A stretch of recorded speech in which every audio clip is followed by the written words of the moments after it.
అన్నీ అయిపోయి కష్టాలు పడి ఆయన జైల్లో నుంచి బయటకు వచ్చి పవన్ కళ్యాణ్ గారు జైల్లో నుంచి ఆయనతో మాట్లాడి ఈ రోజుకి మాకు తెలియదు ఏం మాట్లాడారో మేము అడగలేదు కళ్యాణ్ గారిని. నేను కలిసి డిసైడ్ చేసి కలిసి పోరాడతాం, కలిసి ఎలక్షన్లో నేను నిలబడతామని కళ్యాణ్ బాబు గారు అనౌన్స్ చేయడం నుంచి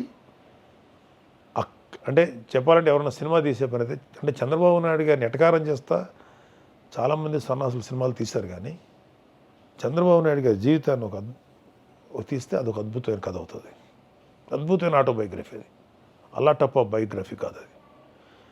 సో ఆయన మళ్ళీ 70 ఏళ్ళు ఆయన క్యాంపెయిన్ చూశాను నేను. ఇది హెడ్ మైక్ పెట్టుకొని మాట్లాడతారు, మైక్ పట్టుకుని ఆయన అంతా రాయలసీమ ఇటు మాట్లాడితే ఎండల్లో చెమటలు కారిపోతున్నాయి. నాకు ఆయన చూసి నేనైతే ఒకవేళ నాకే కనుక ఆ ఏజ్ ఉండి చేస్తే నేను చేయగలుగుతానా? మన వల్ల కాదు. ఆయనకున్నంత తీవ్రత తను సీఎం అవ్వాలి, మంచి రూల్ చేయాలనో ఒక అద్భుతంగా పరిపాలన అందించాలనో ఆయనకున్నటువంటి ఆలోచన ఎంత బలంగా ఉందంటే ఇది సామాన్య వ్యక్తి కాదని.